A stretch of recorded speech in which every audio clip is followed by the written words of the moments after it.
¿Está bien? Sí, ahí sí, ¿verdad? Ok, gracias. Oremos.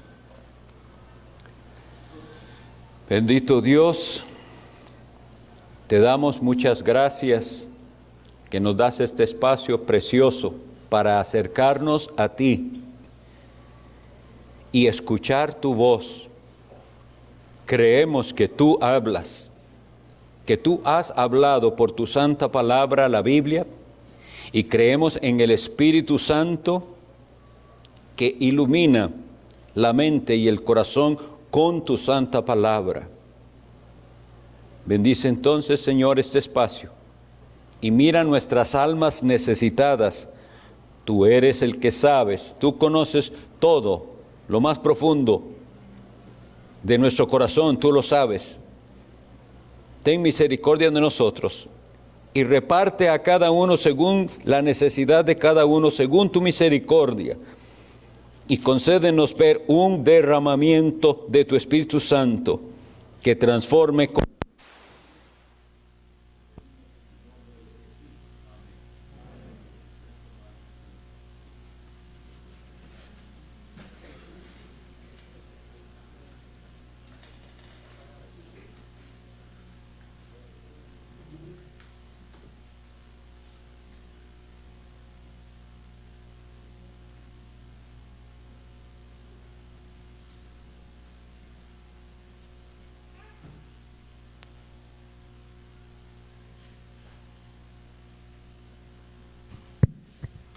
Seguimos en nuestra serie de sermones evangelísticos en el Evangelio según Marcos y vamos por el capítulo 11 del Evangelio de Marcos.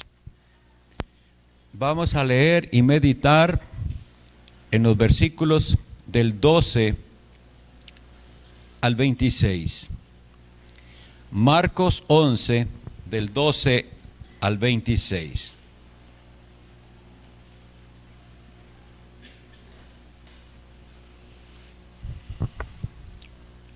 Dice así la palabra de Dios. Al día siguiente, cuando salieron de Betania, tuvo hambre. Y viendo de lejos una higuera que tenía hojas, fue a ver si tal vez hallaba en ella algo. Pero cuando llegó a ella, nada halló, sino hojas, pues no era tiempo de higos. Entonces Jesús dijo a la higuera: nunca jamás coma nadie fruto de ti. Y lo oyeron sus discípulos. Vinieron pues a Jerusalén, y entrando Jesús en el templo, comenzó a echar fuera a los que vendían y compraban en el templo, y volcó las mesas de los cambistas y las sillas de los que vendían palomas. Y no consentía que nadie atravesase el templo llevando utensilio alguno. Y les enseñaba diciendo: ¿no está escrito, mi casa será llamada casa de oración para todas las naciones? Mas vosotros la habéis hecho cueva de ladrones. Y lo oyeron los escribas y los principales sacerdotes, y buscaban cómo matarle, porque le tenían miedo, por cuanto todo el pueblo estaba admirado de su doctrina. Pero al llegar la noche, Jesús salió de la ciudad. Y pasando por la mañana, vieron que la higuera se había secado desde las raíces. Entonces Pedro, acordándose, le dijo: Maestro, mira, la higuera que maldijiste se ha secado. Respondiendo Jesús les dijo: tened fe en Dios, porque de cierto os digo que cualquiera que dijere a este monte: quítate y échate en el mar, y no dudare en su corazón, sino creyere que será hecho lo que dice, lo que diga será hecho. Por tanto os digo que todo lo que pidiereis orando, creed que lo recibiréis y os vendrá. Y cuando entréis y cuando estéis orando, perdonad si tenéis algo contra alguno, para que también vuestro Padre que está en los cielos os perdone a vosotros vuestras ofensas. porque si vosotros no perdonáis, tampoco vuestro Padre que está en los cielos os perdonará vuestras ofensas. Que el Señor nos auxilie en la meditación de su palabra.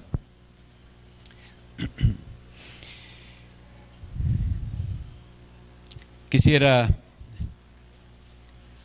leer el versículo 14 de la sección anterior, como terminamos hoy hace 8, el cual nos ayudará a entender esta sección. Perdón, el versículo 11.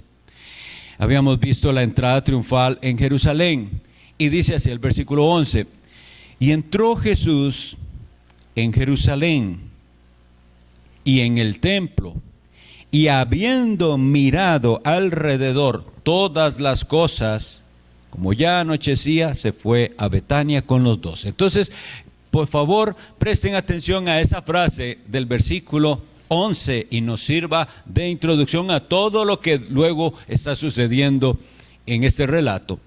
Y habiendo mirado alrededor, Jesús miró alrededor todas las cosas. ¿Dónde estaba Jesús? Fue a Jerusalén y fue al templo y miró cómo estaban las cosas. Jesús miró todo lo que sucedía ahí. Entendamos esto para que lo que sigue que vamos a leer no pensemos que pasa fortuitamente, no pasa porque sin una razón. Jesús había observado todas las cosas y lo que sigue, lo que vamos a leer, tiene una enseñanza para nosotros. Pudiéramos comenzar con una cosa breve también, cuando dice al día siguiente cuando salieron de Betania, tuvo hambre, y enfatizar ese hecho. Recuerden que nosotros creemos, porque la Biblia lo enseña, que Jesús era verdaderamente un hombre, no era una apariencia de hombre, sino un hombre. Él se hizo hombre como nosotros y experimentaba nuestras necesidades, una de ellas, hambre. Tuvo hambre. Nosotros debemos leer la Biblia con esa atención. Cuando se nos está presentando a Jesús como hombre, cuando se nos está presentando a Jesús como Dios, y creer ambas verdades, porque la Biblia las enseña ambas. Y aquí se nos dice que tuvo hambre. Viene y pasa por esta higuera, y hay algo que debemos entender sobre lo que sucedió aquí, porque Marcos nos habla de una decepción de Jesucristo al llegar a buscar, a ver si hallaba algo en esa higuera, es decir, un arbusto o árbol de higos, y quería saciar su hambre ahí, pero eso tiene un significado mucho más importante que hoy quisiera que Dios nos ayude a entender. Lo que sucedió aquí no es una cosa casual, no es que Cristo de pronto le da por hablar con los árboles. Tiene algo, hay una enseñanza y se basa en lo que él observó el día anterior. Él fue a Jerusalén, vio lo que pasaba en el templo y dice la Escritura, mirando alrededor todas las cosas. Él estaba dirigido hacia cumplir su ministerio. La luz del mundo tenía que alumbrar en estas situaciones también de lo que ocurría en aquel Israel de aquella época, específicamente en cuanto a la religión que ellos estaban practicando. Porque esto es lo que debemos meditar. ¿Tiene sentido que Cristo llegue a hablar con una higuera? ¿Fue eso que Jesús dijo cuando le habla a esa higuera y le dice, nunca más nadie coma fruto de ti? ¿Es simplemente eso un acto de enojo hacia un árbol que no da fruto? No, para nada es así. Hay un propósito en todo lo que Cristo hizo y nos está dando una muy importante enseñanza. Una de las cosas que nos ayudará a entender también es este asunto de las cosechas de higos. Nosotros no No lo conocemos, no se da esto en nuestro país y no se da. Y si se da, no se da como en el hemisferio norte. Recuerden que estamos hablando allá en la tierra de Palestina. Y ahí se cultivaban higos. Y de hecho, si ustedes van y buscan una pequeñita investigación sobre los higos en el hemisferio norte, se darán cuenta que hay dos épocas en las que el árbol o ese arbusto, algunas veces es más árbol, que da higos. A uno se le llama el fruto tempranero, algunas veces le llaman a eso brevas, y luego está la época en que verdaderamente da higos.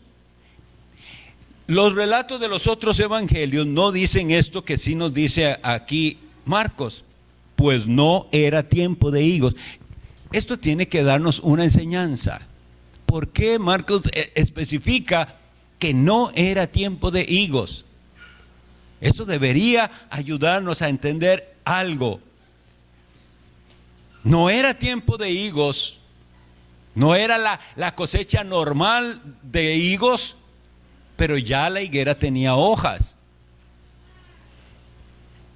La higuera no estaba seca, ya tenía hojas.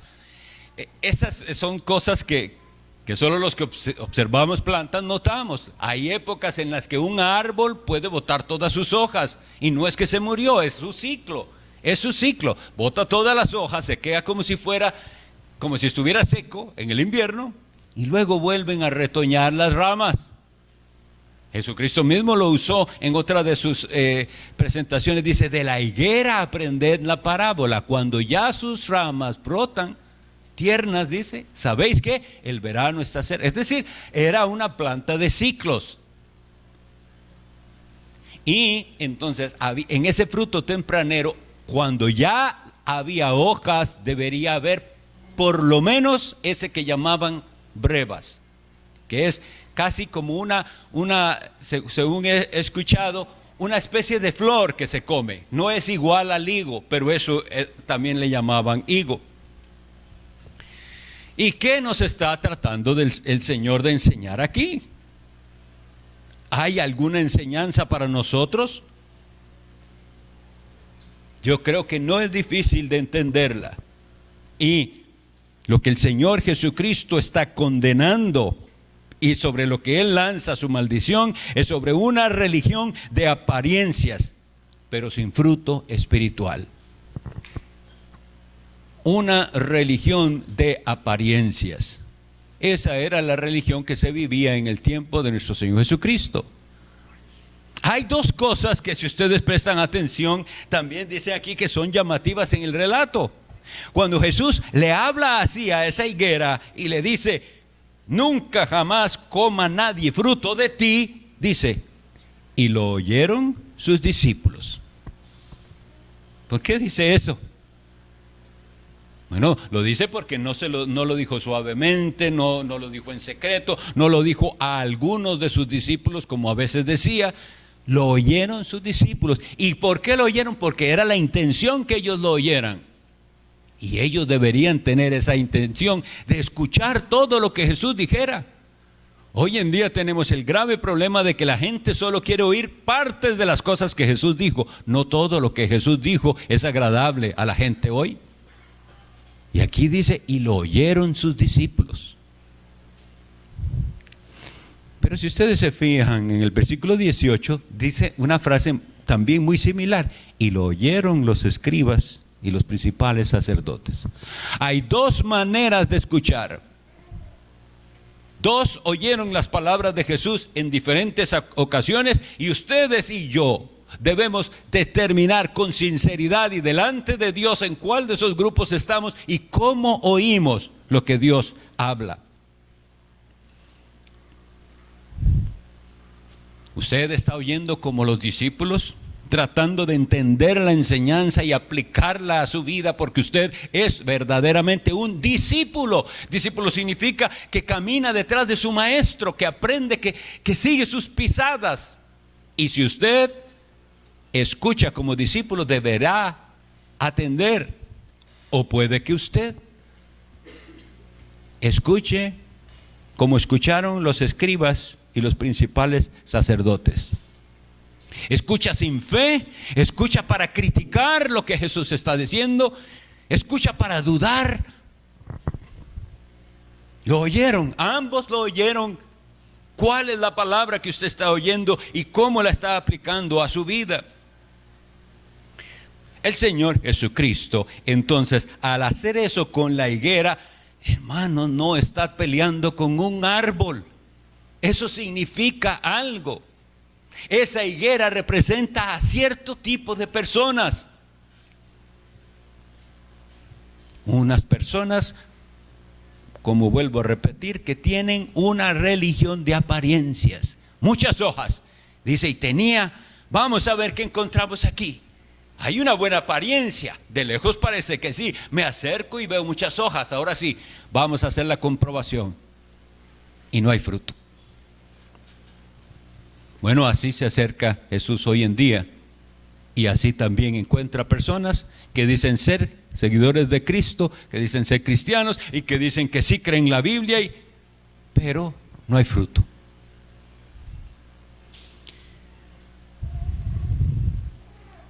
Lo que se trata aquí es de un tema que es de la más elevada importancia, y es la adoración.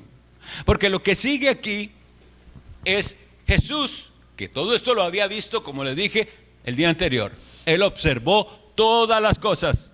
Él observó el estado de Jerusalén, él observó lo que pasaba en el templo. Lo que Jesús hace no son arrebatos, no son cosas sin sentido, como las que nosotros sí hacemos mucho, sin sentido y arrebatos. No, lo que Jesús está haciendo tiene un propósito, y un propósito claro. Y viene y nos dice que llega a Jerusalén y entra al templo, ¿a qué? A limpiarlo. Un templo que está contaminado. El templo es, y aquel templo de Jerusalén era el lugar apartado especialmente por Dios para que su presencia estuviera ahí y Él fuera adorado.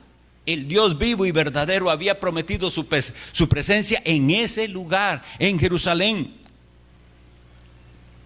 ¿Y qué habían hecho ellos? Convertir la religión en un buen negocio. Comenzó a echar a los que vendían palomas, dice, a los que vendían y compraban en el templo, y volcó las mesas de los cambistas. ¿Entendemos esto? Mesas de los cambistas. ¿Qué es lo que significa? Lo que significa es esto: al templo hay que traer ofrenda. Bien claro dice la palabra del Señor que se tenía que presentar todo varón de Israel delante de Dios 3 veces al año en las fiestas santas. Y ninguno se presentará delante de mí con las manos vacías, dice Dios. Entonces había que llevar ofrenda, pero muchos venían de muy lejos. Entonces no traían ofrenda en especies, sino que traían ofrenda en dinero. Pero en el templo no se podía aceptar dinero de Roma. Eso era para ellos un sacrilegio. No se acepta ese dinero de Roma. Se tenía que usar dinero de Israel. Y entonces había buen negocio. Aquí le cambiamos. Usted trae monedas romanas, yo le doy monedas de Israel. ¿Y qué trae eso? La especulación. Nosotros lo vivimos también aquí. Alguien viene tal vez con moneda, digamos, de dólares, y va a comprar y se le dice, no, pero aquí solo aceptamos colones. Entonces aquí hay alguien que le ofrece cambiar, pero en ese cambiar él está ganando. Ese tipo de cosas, si me han captado, es lo que estamos viendo aquí en el templo de Dios. Cambio de monedas. Y entonces, ¿qué hace Jesús? Volcó las mesas de los cambistas. Volcó las mesas de los que se aprovechaban de esto para hacer de la fe un negocio. Y otra de las cosas que hace Jesús que nos debe llamar la atención mucho es esta frase. Oigan, y no consentía que nadie atravesase el templo llevando utensilio alguno. ¿Por qué creen que dice esto aquí? ¿Qué es lo que está tratando de darnos a entender? La irreverencia era tal y aquello era tal mercado que la gente iba como si fuera cualquier lugar, un mercado. No hay reverencia. Aquí nos está diciendo eso de llevar utensilio, es que llevaba lo que necesitara, paso, porque era un templo muy grande. Nadie debe atravesarlo si no es que viene aquí a adorar a Dios, y para adorarlo con la actitud correcta, con reverencia, con respeto. Si hay algo que se ha perdido, mis estimados, en las iglesias de hoy, es la reverencia y el respeto. Y entonces, cuando esto ha llegado a grado tal que cuando hay personas que nos visitan y ven que hay un orden, se espantan y lo ven como algo no agradable, incómodo, y sí debe serlo, porque cuando la iglesia de Cristo se reúne en el nombre de Cristo, Cristo prometió su presencia ahí. Y aquí yo estoy con vosotros todos los días y hasta el fin del mundo. Y si Cristo está aquí, nuestra actitud es importante.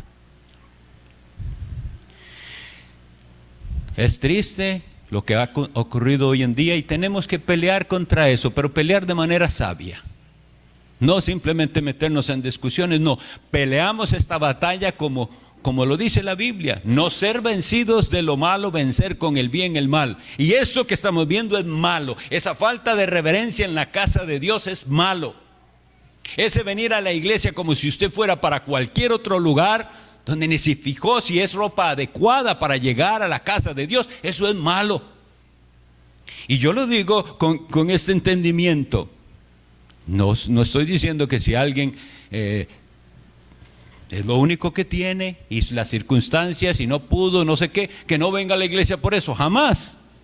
Lo que yo estoy diciendo es cómo para otras actividades sí se preocupa por su vestimenta, cómo en otros contextos sí guarda la compostura y dice y sabe que hay una manera de comportarse. Hay una manera de llegar. Bueno, Jesús lo hace patente cuando dice, aquí nadie pasa si no es que viene a adorar y de la manera correcta.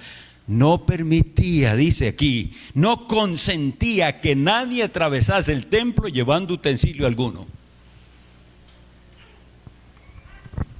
Hay una actitud, se ha perdido, y nosotros tenemos que pedir al Señor ser nosotros sus instrumentos para volver a la senda antigua, para enseñarle a otros que esto que nosotros hacemos y cómo lo hacemos no es simplemente un asunto de preferencias y es que así nos gusta a nosotros, o que es de personalidad como otros creen. Y si realmente se ha vuelto esto un asunto de preferencias, que por eso es que hay tantísimas iglesias. ¿Usted prefiere así? Ok, hacemos una iglesia como a usted le gusta. ¿A usted le gusta de esta otra manera? Hacemos iglesia de esa manera. Y así de la manera que cada uno quiera. Y así es como la iglesia se fue corrompiendo. La iglesia no se corrompió de un día para otro, se fue corrompiendo poco a poco por olvidar lo que es la casa de Dios.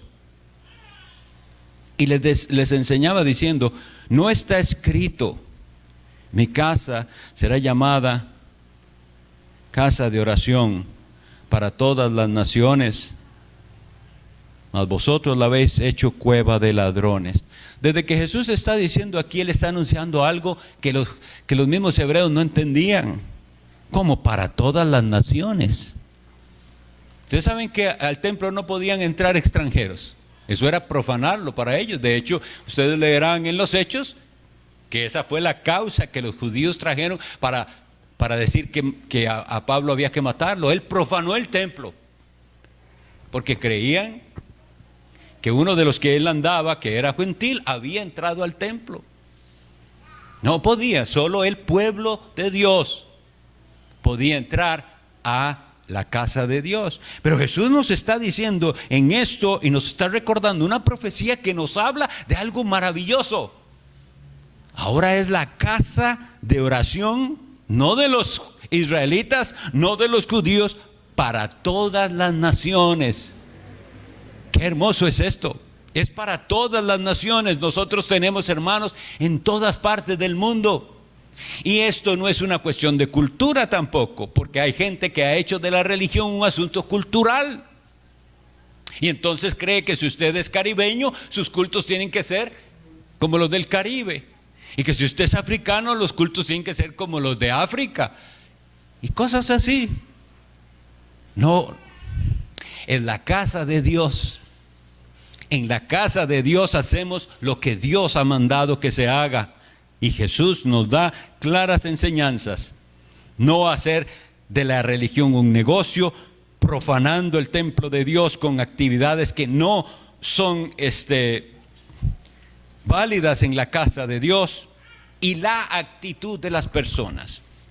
No pase aquí llevando utensilios. Aquí no es cualquier lugar. Eso es lo que Jesús quería decir.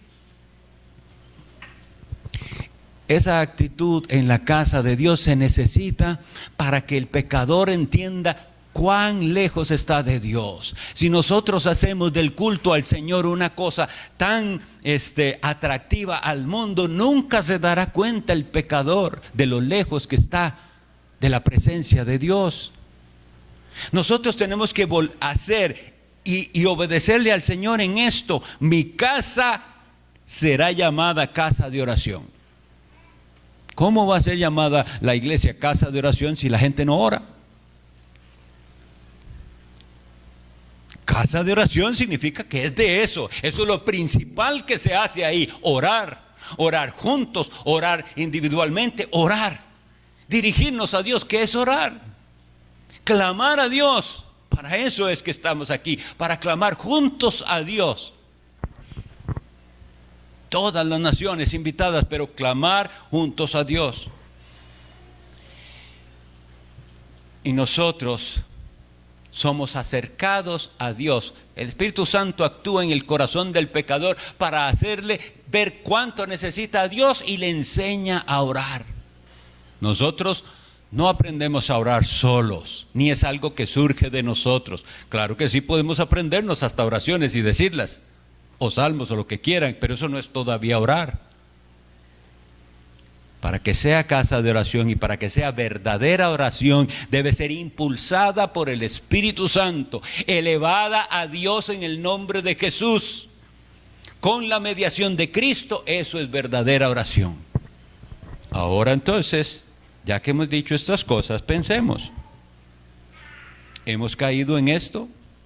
¿Es nuestra religión de apariencias, pero sin fruto espiritual? La maldición a esa higuera sin fruto por su falta de fruto y solo apariencias es la maldición sobre ese Israel impío que profesaba, como dice Jesús, este pueblo de labios me honra, pero su corazón está lejos de mí.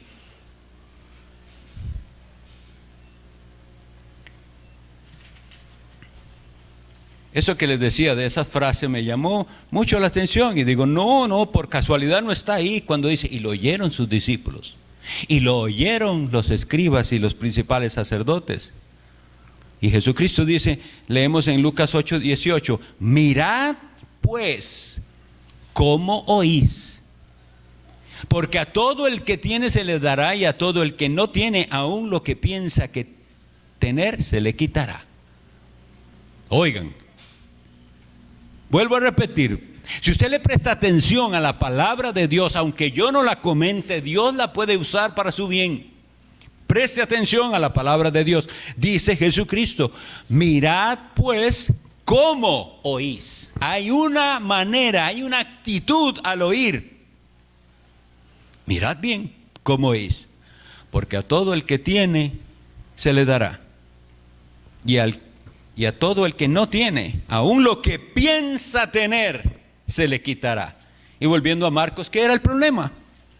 Que los judíos pensaban tener la verdadera religión. Y lo que tenían era una falsa religión de obras, que no se basaba en la fe del Hijo de Dios. Puede pasarnos a nosotros lo mismo.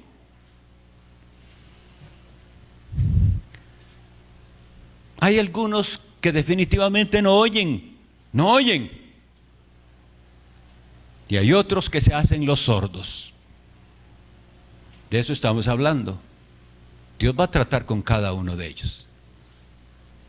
Pero si nosotros somos de los que aprendemos a oír, recibiremos bendición. ¿Por qué? Porque la palabra dice, Dios nos dice en su palabra, en Romanos 10:17, así que la fe es por el oír, y el oír por la palabra de Dios. El oír. La fe es por el oír. No va a ser salvo usted sin fe, necesita fe. Pero esa fe no va a venir si no se expone a escuchar la palabra de Dios. Escuche la palabra de Dios, escúchela, léala, insista, porque es la palabra de Dios la que abrirá sus oídos. Y usted un día dejará de ser sordo. Y usted un día también dejará de hacerse el sordo. Y cuando eso ocurra, la misma palabra de Dios generará fe en su corazón. El Espíritu Santo usará esa palabra para que haya fe. Y con verdadera fe usted experimentará la salvación. Y con esa salvación usted practicará la verdadera religión, que no es solo hojas, hay fruto. Es decir, no es apariencias, hay una vida transformada y cambiada. Hay un fragmento que no voy a exponer mucho hoy, pues es porque pienso que no me dará tiempo, pero hay una parte que sí necesito que la analicemos. Y es la misericordia de Dios, y su benignidad y también su juicio. Vino el tiempo para esta higuera que no daba fruto. Como les decía, si nosotros no leemos apropiadamente, hasta nos extraña esto que sucede. El Señor está esperando fruto y ni siquiera es tiempo de que haya frutos. A una higuera el Señor le lanzó esta maldición, y esto también nos ayuda a entender que maldecir a alguien no es simplemente decir esa palabra que lo maldigo. Jesús al decirle a esta higuera que nadie más coma fruto, está lanzando una maldición. Así lo entendió Pedro cuando dijo: mira, maestro, la higuera que maldijiste se ha secado. Ahora quisiera que pensemos, ¿cuántas otras higueras piensan ustedes que podía haber en Israel o en los alrededores? ¿Maldijo Jesús a todas las higueras que no daban fruto a su tiempo? A veces vemos las cosas de una manera incorrecta. La misericordia de Dios es muy grande. Otras muchas higueras que tampoco daban fruto todavía se salvaron y Dios les dio más tiempo. ¿Me están percibiendo? Sí, le llega la hora a algunos en las que si ya no dio fruto, Dios le dio tiempo, y usted no dio fruto con la cantidad de luz que Dios le dio, la palabra que llegó a usted y usted no la recibió apropiadamente, llegará el tiempo de que se seca desde las raíces. Pero ¿cuántos de nosotros somos esas higueras a las cuales el Señor les ha tenido paciencia y más paciencia? Voy a leer para ustedes otra parábola de higuera en Lucas 13, a partir del versículo 6. Dijo también esta parábola: tenía un hombre una higuera plantada en su viña y vino a buscar fruto en ella y no lo halló. Es parecido, ¿verdad?, lo que está sucediendo a Cristo. Vino a buscar fruto en ella y no lo halló. Y dijo al viñador: he aquí, hace 3 años que vengo a buscar fruto en esta higuera y no lo hallo. Córtala. ¿Para qué inutiliza también la tierra? Él entonces respondiendo le dijo: Señor, déjala todavía este año, hasta que yo cabe alrededor de ella y la abone. Y si diere fruto, bien, y si no, la cortarás después. Tratemos de aplicar la palabra de Dios a nuestra vida. Qué grande misericordia la de Dios. Jesús ha venido a su vida y ha visto que usted no tiene nada de fruto, solo hojas. Y todavía no ha lanzado Jesús esa maldición para que usted sea arrojado al infierno, que es lo que eventualmente ocurrirá. Todavía le da una oportunidad más. Jesús dio oportunidad a más, a muchos más, pero mostró que Él tenía todo el derecho, si quería, de una vez lanzar el juicio a esa higuera que no da fruto y solo hojas. Dios es paciente. Y a muchas personas que profesan la fe cristiana les ha dado tiempo y les sigue dando tiempo. Pero llega el momento de la verdad. Si nosotros no respondemos como debe responderse al mensaje de la palabra de Dios, ¿cómo debe responderse? Arrepentimiento. Arrepentimiento y verdadera fe en Jesús. No abusemos de la misericordia y paciencia de Dios. Ya ha sido suficiente y vuelve una vez y otra vez y otra vez y no hay fruto. Y todo comienza con esa disposición de adorar a aquel que merece ser adorado. Ustedes saben que el corazón impío no entiende por qué Dios tiene que ser adorado. La gente vive para sí mismos. No entiende por qué Dios debe ser adorado. Por ahí empieza el asunto. Si usted no adora a Dios verdaderamente y no se esfuerza en adorarlo lo mejor que pueda con todo su corazón, si usted no se esfuerza en orar mejor, en cantar mejor, en prestar mejor atención a la palabra de Dios, usted no está adorando correctamente. Tiene que entender que Dios es digno de nuestra adoración, que no podemos adecuar la adoración a nuestros gustos y preferencias, que es lo que había sucedido aquí, lo hemos leído. Todo esto pasa por falta de una verdadera fe. Porque de cierto os digo, dice el Señor, que cualquiera que dijere a este monte, quítate y échate en el mar, y no dudare en su corazón, sino que creyere que será hecho lo que dice, lo que diga le será hecho. Nuevamente es necesario aclarar que esto es un lenguaje figurativo. De ninguna manera Jesús nos está llamando a trasladar montes físicos, pero está trayendo a nuestra mente la necesidad de verdadera fe y de que eso que usted está enfrentando no lo puede atravesar porque no hay verdadera fe. Todo lo que pidiereis orando, creed que lo recibiréis y os vendrá. ¿Cómo nos deja esto? Como gente sin fe. Nosotros tenemos mucho que arrepentirnos de los restos de incredulidad. Y digo restos para ser considerado porque a veces hay gran incredulidad en el pueblo de Dios. Lee la Biblia pero no cree que Dios puede hacer lo que la Biblia nos dice. Por eso mismo. ¿Por cómo oís? Mirad cómo oís. ¿Está usted oyendo como los discípulos? ¿Y lo oyeron sus discípulos? ¿O está usted oyendo como los escribas y los principales sacerdotes? Para no creer, para cuestionar. Y todo esto se va a mostrar en nuestra actitud de vida.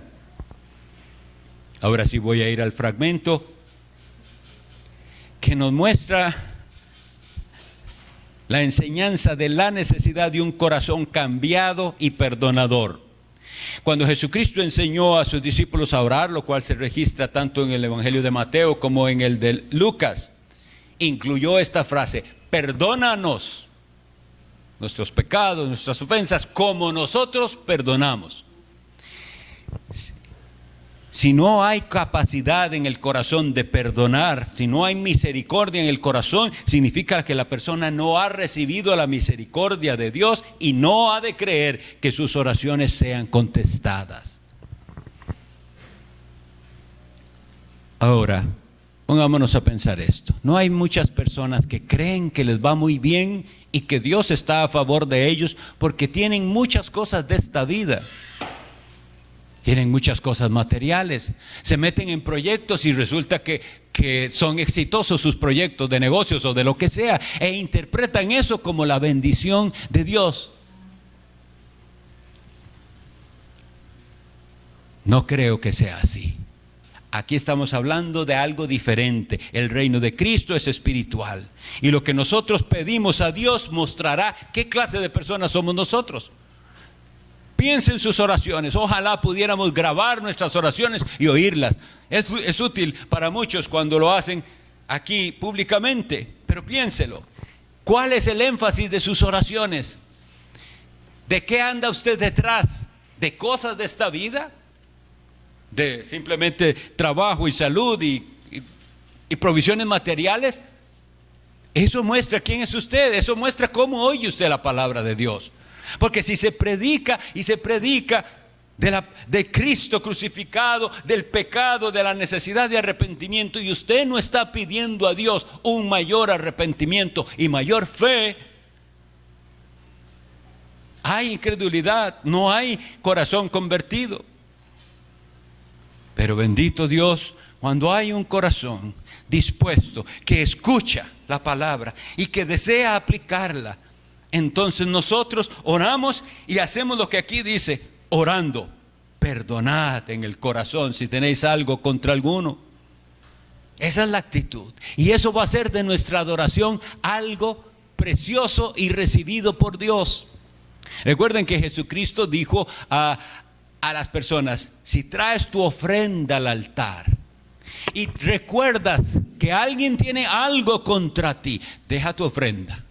Todavía no es momento de ofrendarle a Dios. Vaya, reconcíliese y luego traiga su ofrenda. Eso, mis estimados, hará de nuestro culto al Señor algo aceptable. Cuando nosotros vivamos en amor, en perdón continuo los unos con los otros, perdonándonos, amándonos, entonces nuestras ofrendas que traigamos, no me refiero solo a las ofrendas monetarias, sino la ofrenda de nuestros labios, nuestra alabanza al Señor, nuestra adoración será algo aceptable delante de Dios. Porque tenemos el corazón limpio de rencores, de resentimientos, de pecados. Hemos ido al Salvador, hemos recibido su misericordia y practicamos la misericordia. Si no entendemos esto, incluso nosotros que estamos preocupados por esto que tanto se ha perdido, que tiene que ver con la manera de hacer un culto, podemos igual caer nosotros mismos en un culto de apariencias. Todo es apariencia, pero no hay verdadera reverencia. Necesitamos lo real, necesitamos creer que su presencia es real, necesitamos percibir esa presencia y respetar esa presencia y ser quebrantados en su presencia y salir gozosos de haber estado en su presencia. Pero para muchos, sí lo tengo que decir, el culto es una especie de tortura. Y si eso es para usted, si para usted el culto a Dios, una hora y media que nos reunimos, es una especie de tortura, el problema está en su corazón. No procure dar fruto por usted mismo. Jesucristo mismo dice, separados de mí nada podéis hacer. En Juan capítulo 15 habla de algo similar, solamente que hablando de una vid, de una planta de uva. Yo soy la vid y mi Padre el labrador. Y nosotros somos las ramas de aquella vid. Y debemos desear estar unidos a la vid para poder dar fruto, porque si no seremos cortados, si no damos fruto.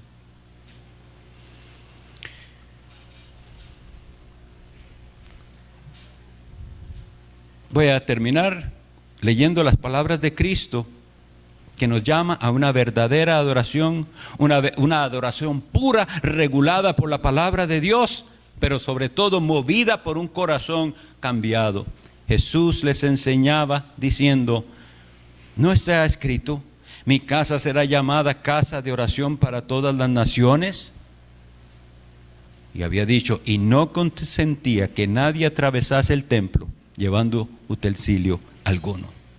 Que Dios haga de nosotros verdaderos adoradores, que adoremos al Padre en espíritu y en verdad. Oremos. Oh Señor Dios bendito, tú conoces todo lo que hay en nuestro corazón, nuestras deficiencias. Y tú conoces quiénes aquí escuchan y cómo escuchan. Queremos ser verdaderos discípulos que escuchan con la intención de obedecer. Límpianos de cualquier otra actitud, límpianos de hipocresías, líbranos de una religión de apariencias o de obras, y llena nuestro corazón con tu amor para ser como tú has sido con nosotros, misericordioso. Mira las almas necesitadas y envía tu Espíritu para que aplique tu palabra. Lo pedimos en el nombre de Jesucristo. Amén.